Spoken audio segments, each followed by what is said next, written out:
अस्सलामुअलैकुम। इस वीडियो में हम फार्माकोकाइनेटिक्स प्रिंसिपल्स 2 की बात करेंगे। जो हमने लास्ट वीडियो थी उसमें हमने डिस्ट्रीब्यूशन और एब्जॉर्प्शन और डिस्ट्रीब्यूशन पढ़ी थी। अब इसमें हम मेटाबॉलिज्म एंड एक्सक्रीशन पढ़ेंगे। जो फार्माकोकाइनेटिक प्रिंसिपल्स होते थे उनके जो लास्ट 2 रह गए थे वो इस वीडियो में कराऊंगा। अब मेटाबॉलिज्म और एक्सक्रीशन दोनों को मिला के एलिमिनेशन भी कहा जाता है, ड्रग्स की एलिमिनेशन। क्योंकि होता है कि जैसे ही मेटाबॉलिज्म हो जाता है उसी के फौरन बाद ही ऑलमोस्ट एक्सक्रीशन हो जाती है। और जो एलिमिनेशन होती है ड्रग्स के, उसके बेसिकली 3 मेजर रूट्स हैं। एक तो थ्रू हेपेटिक मेटाबॉलिज्म, जो हम अभी आगे पढ़ेंगे कि जो मोस्ट ऑफ द मेटाबॉलिज्म होता है ड्रग्स का वो लिवर के अंदर ही होता है, हेपेटिक मेटाबॉलिज्म उसे कहते हैं। एक होती है थ्रू बिलियरी एलिमिनेशन एंड फिर यूरिनरी एक्सक्रीशन। जो मैक्सिमम एक्सक्रीशन होती है वो थ्रू यूरिनरी एक्सक्रीशन ही होती है, थ्रू किडनीज। आपको किडनीज याद रखना है, ये मेजर ऑर्गन एक्सक्रीशन का।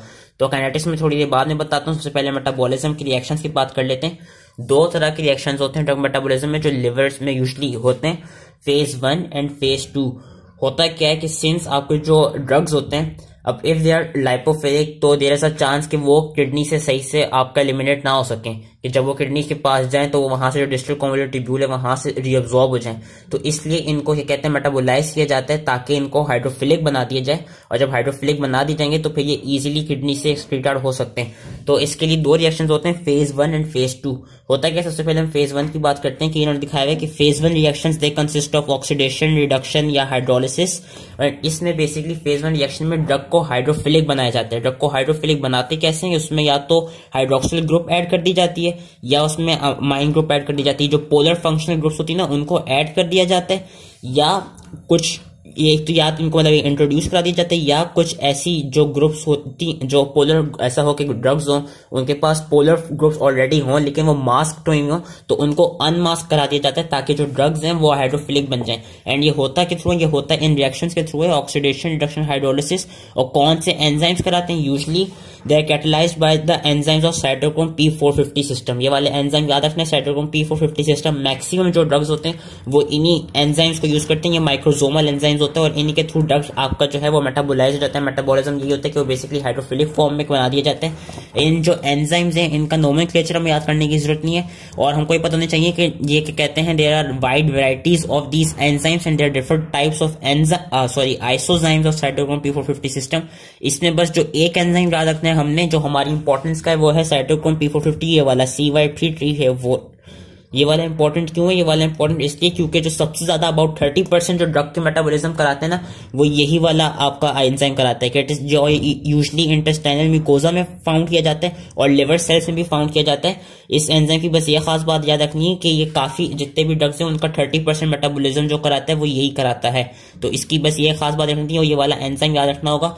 बाकी इसमें जो इन्होंने आगे बताए हुए, इन्होंने आगे ये दिखाए हुए कि ये जो साइटोक्रोम P450 वाले एंजाइम्स होते हैं, अब कुछ ऐसे ड्रग्स होते हैं जो इन एंजाइम्स को, क्योंकि मैंने कहा कि ये इनकी काफी सारी इनकी डिफरेंट टाइप्स होती हैं, इनके डिफरेंट आइसोजाइम्स होते हैं, किसी भी तरह के हो सकते हैं, जिस तरह CYP2C9 हो गया, CYP2D6 हो गया, 3A4 5 हो गए, या ये हो गई। इस तरह के काफी सारे डिफरेंट साइटोक्रोम P450 एंजाइम्स होते हैं, उनके आइसोजाइम्स होती हैं और they are specific to different types of drugs. लेकिन होता क्या है कि कुछ ऐसे भी ड्रग्स होते हैं जो इन एंजाइम्स को इंड्यूस कर सकते हैं या इन एंजाइम्स को इनहिबिट करा सकते हैं। जिस तरह उन्होंने यहाँ पे दिखाया है कि लेट्स सपोज कि हमने किसी भी बंदे को फेनिटोइन या आइबुप्रोफेन का ड्रग दिया हुआ है, लेकिन उसकी हम देख रहे हैं कि उसकी बॉडी में ये वाला जो ड्रग्स हैं ये काफी इंक्रीज क्वांटिटी में प्रेजेंट हैं। और इंक्रीज क्वांटिटी में प्रेजेंट इसलिए होंगे क्योंकि वो जो इनका एंजाइम है, जिस तरह इसका एंजाइम है CYP2C9, अब ये एंजाइम इन सबस्ट्रेट्स पे एक्ट नहीं कर पा रहा सही से for whatever any reason. तो हम अगर चाहते हैं कि हमारी बॉडी से जो ये वाले आपके ड्रग्स हैं ये एक्सक्रीट आउट हों, ये मेटाबोलाइज हों और ये इस एंजाइम के साथ एक्ट करें, तो हम क्या देंगे, कुछ इंड्यूसर्स देंगे। इंड्यूसर्स में दिखाए हुए जिस तरह कार्बामेज़ेपिन, फिनोबार्बिटल, राइफेम्पिन, ये बेसिकली इंड्यूसर्स के तौर पे एक्ट करेंगे। और ये करेंगे क्या, ये इस एंजाइम को इंड्यूस कर देंगे, जिससे होगा क्या, ये एंजाइम फिर अपने सबस्ट्रेट पे एक्ट कर पाएगा। और जब भी अपने इन सबस्ट्रेट्स पे एक्ट करेगा उससे होगा क्या, उससे फिर आपके ये ड्रग्स मेटाबोलाइज हो जाएंगे और जो इनकी कॉन्सेंट्रेशन होगी वो फिर बॉडी में कम हो जाएगी। जब इनकी कॉन्सेंट्रेशन कम हो जाएगी देन वी नो कि इनकी जो टॉक्सिक इफेक्ट्स होंगे वो फिर काफी कम हो जाएंगे। इसी तरह हमने यहाँ पे इसे कहते हैं CYP3A4 और 5 के भी कॉमन सबस्ट्रेट्स दिखाए हुए हैं और इनके कॉमन इंड्यूसर्स दिखाए हुए हैं। फिर आपके इसी तरह जिस तरह इंड्यूसर्स होते हैं उसी तरह इनहिबिटर्स होते हैं।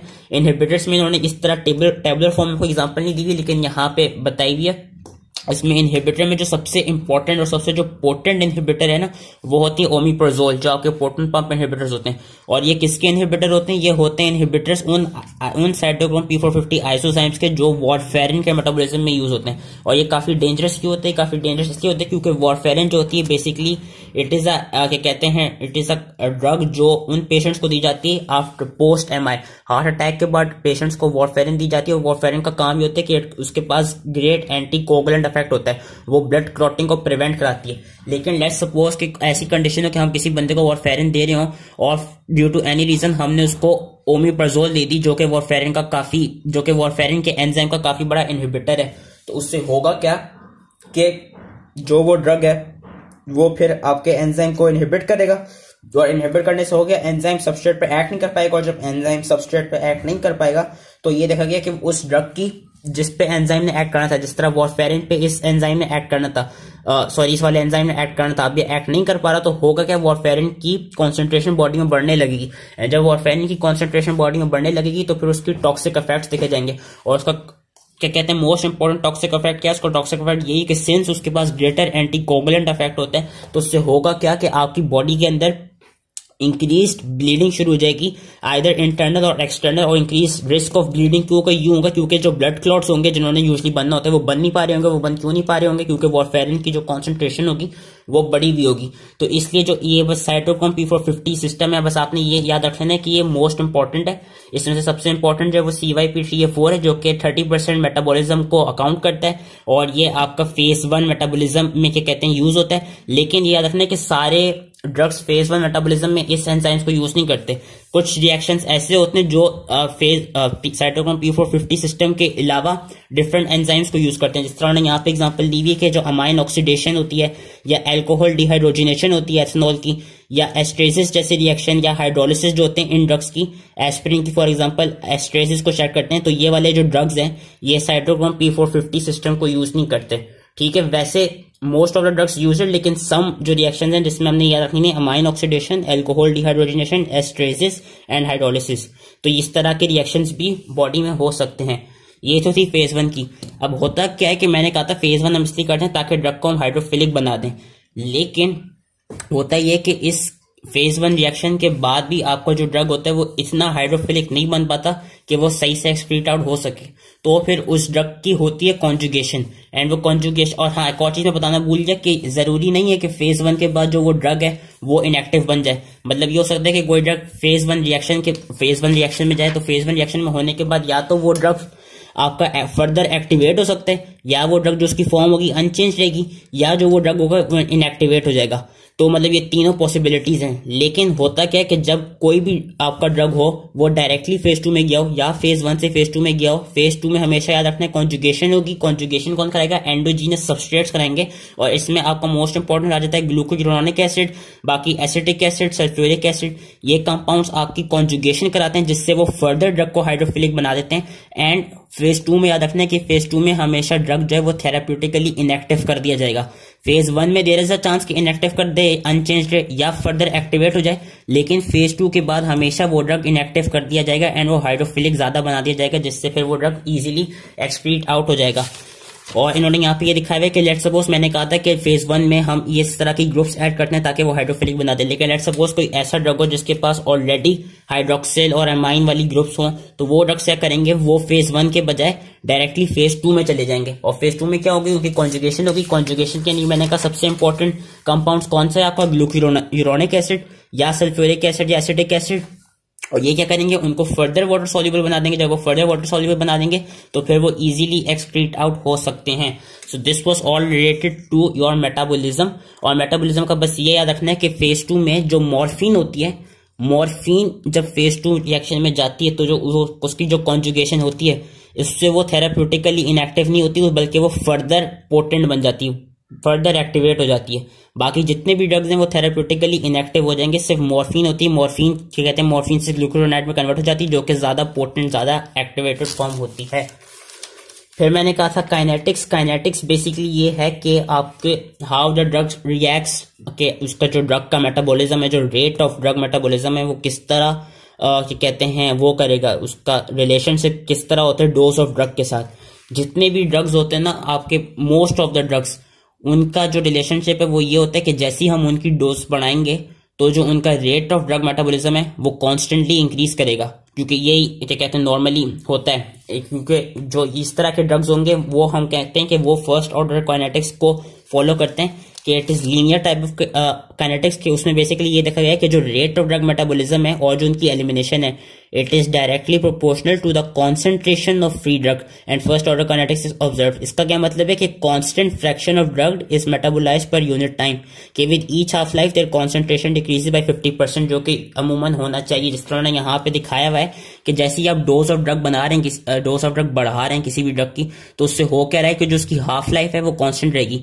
मतलब लेट्स सपोज कि अगर हमने 100 मिलीग्राम कोई ड्रग दी तो वो क्या कहते हैं 2 मिनट्स के बाद, उसके अगर सपोज 2 मिनट्स हाफ लाइफ है तो वो 2 मिनट्स के बाद 50 ही हो जाएगा। और लेट्स सपोज हमने कोई 200 मिलीग्राम ड्रग दी तो वो 2 मिनट्स के बाद 100 पे हो जाएगा। हाफ लाइफ उसकी कांस्टेंट रहेगी, जो रेट ऑफ ड्रग मेटाबॉलिज्म होगा वो कांस्टेंट रहेगा, चाहे जितनी डोज ऑफ ड्रग बढ़ा दें। लेकिन कुछ ड्रग्स ऐसी होती हैं जिसमें आपकी आ जाती है एस्पिरिन, एथेनॉल और फेनेटोइन। इनका क्या होता है कि जो इनकी कॉन्सेंट्रेशन होती है ना, वो जो माइकेलिस मेंटन कांस्टेंट होता है, माइकेलिस मेंटन कांस्टेंट क्या होता है, basically it was substrate concentration, जहां पे जो एंजाइम होते थे वो 50% सैचुरेटेड होते थे, ठीक है, ये केएम होती थी।